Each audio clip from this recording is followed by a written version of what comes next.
Welcome back to box office show. இந்த வாரம் என்னென்ன படங்கள் ரிலீஸ் ஆயிருக்கு, அந்த படங்களுக்கான ரிவ்யூ என்ன அப்படின்றது தான் இந்த ஷோல பார்க்க போறோம். வாங்க வீடியோக்குள்ள போலாம்.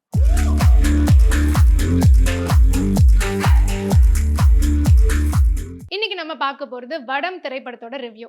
இந்த படத்தோட டைரக்டர் கெந்திரன் மற்றும் ப்ரொடியூசர் ராஜசேகர், இந்த படத்தோட சினிமாட்டோகிராஃபர் பிரசன்னா அண்ட் இந்த படத்தோட மியூசிக் டைரக்டர் டி இமான், படத்தோட எடிட்டர் சபு ஜோசப். இந்த படத்துல முக்கியமான கேரக்டர்ஸ் பண்ணியிருக்கிறது விமல், முனிஷ்காந்த், ஆடுகளம் நரேன், நட்டி, தீபா சங்கர் மற்றும் சனக்ஷா ஸ்ரீ. இவங்கெல்லாம் முக்கியமான கதாபாத்திரங்கள் பண்ணியிருக்காங்க. படத்தோட டைட்டிலுக்கு வந்துடலாம். வடம். வடம் அப்படின்றது கயிறு. இந்த மாடு விரட்டுறதுக்கு, இந்த மாடு கட்டுறதுக்குலாம் யூஸ் பண்ற கயிறு தான் வந்து வடம் அப்படின்றது சிம்பாலிக்கா வச்சிருக்காங்க. அதுக்கேற்ற மாதிரி படத்துல நிறைய இடங்கள் அதை காமிக்கவும் செஞ்சிருக்காங்க. பொங்கலுக்கு ரிலீஸ் பண்ணணும்னு நினைச்சிருப்பாங்கன்னு நினைக்கிறேன். அன்பார்ச்சுனேட்லி மார்ச்ல ரிலீஸ் ஆயிடுச்சு. படம் முழுக்க முழுக்க ஃபுல்லாவே வந்து மஞ்சு விரட்டு, விச் மீன்ஸ் ஜல்லிக்கட்டு, அதை பத்தி தான் இருக்கு.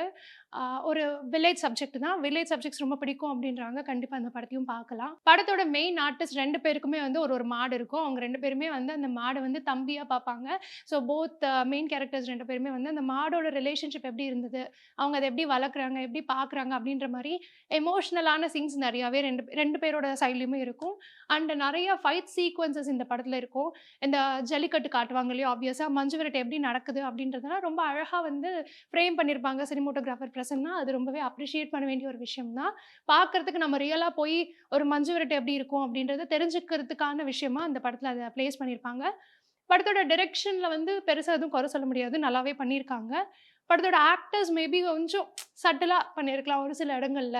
ஏன்னா ஒரு சிலது வந்து ஓவர் ஆக்ஷன்ஸாக இருந்திருக்க வேண்டாம் அப்படின்றது ஒரு சில ஆடியன்ஸ் சொன்ன கருத்தாவுமே இருக்கு. படத்தோட மியூசிக் ரொம்ப அழகாகவே பிளேஸ் பண்ணியிருக்காரு. டி இமானோட மியூசிக் ஆஸ் யூஷுவல் வந்து இந்த வில்லேஜ் சப்ஜெக்ட்ஸ்க்கான மியூசிக் அப்படின்ற மாதிரி அவர் போடுவார். இந்த படத்துலையும் எல்லா பாடல்களும் ரசிக்கத்தக்கதாக இருந்தது. இது வில்லேஜ் சப்ஜெக்ட் அப்படின்றதுனால நிறைய கிராமம் சார்ந்த விஷயங்கள் எல்லாம் வந்து இன்னும் டீட்டெயிலிங்காக பண்ணாமல் விட்டுருந்துருக்காங்க அப்படின்றது ஒரு மைனஸாக சொல்லலாம். இன்னும் நல்லா டீட்டெயில் பண்ணியிருக்கலாம். அதில் பெருசாக வந்து வில்லேஜா டவுனா இல்லை சிட்டியான்ற டிஃப்ரென்சஸ் வந்து தெரியாத மாதிரி இருந்தது. மற்றபடி வந்து எமோஷனல் சீன்ஸ் எல்லாமே நல்லாவே பிளேஸ் ஆயிருந்தது. ஆக்டர்ஸ் எல்லாருமே வந்து அவங்களோட பெஸ்ட்டும் கொடுத்துருக்காங்க. ஸோ கதையுமே ஆஸ் யூஷுவல் வந்து ஒரு மாடு வளர்க்குறாங்க. அந்த மாடு ரொம்ப சென்டிமெண்ட்டாக வளர்க்குறாங்க. அந்த மாடு நிறைய மஞ்சு விரட்டில் பிளேஸ் ஆகுது, நிறைய இடத்துல வின் பண்ணுது. ஸோ அதில் ரொம்ப எமோஷனலாக கனெக்ட் ஆகிடுறாங்க. அண்ட் அதே மாதிரி அந்த ஊரில் உள்ள வில்லன் இருக்காரு. அந்த வில்லனுக்கு இவங்க செட் ஆக மாட்டாங்க, இவங்க ஹீரோக்கு வில்லன் செட் ஆக மாட்டாங்க. இதே பிரச்சனை தான். கடைசியில் வில்லனும் ஹீரோவும் யார் வின் பண்ணுறாங்க, எப்படி சமரசமாகி போகிறாங்களா அப்படின்றது தான் சப்ஜெக்டாக இருக்க போது. கிளைமேக்ஸ் வரைக்கும் ஃபர்ஸ்ட் ஹாஃப் ரொம்பவே நல்லா இருந்தது. செகண்ட் ஹாஃபும் நல்லா கொண்டு போயிட்டு இருந்தாங்க. கிளைமேக்ஸ் மட்டும் கொஞ்சம் டக்குன்னு புஸ்ன்னு முடிஞ்ச மாதிரி இருந்தது. உடனே முடிஞ்சிருச்சு அப்படின்றது மட்டும் ஒரு மைனஸாக பார்க்கலாம்.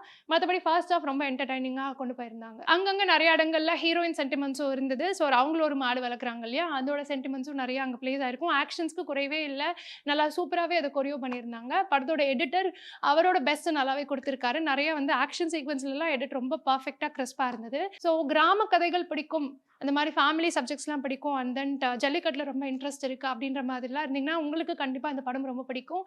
போய் தியேட்டர்ஸில் வாட்ச் பண்ணுங்க. வடம் ரிலீஸ் ஆயிருக்கு. இந்த வாரம் அந்த படங்களுக்கான ரிவ்யூஸ் என்னன்றதை தெரிஞ்சிருந்திருப்பீங்க. மேலும் நெக்ஸ்ட் வீக் என்னென்ன படங்கள் வரப்போகுது, அதுக்கான ரிவ்யூஸ் என்னன்றதை நெக்ஸ்ட் வீக் உங்ககிட்ட சொல்கிறேன். பாய்.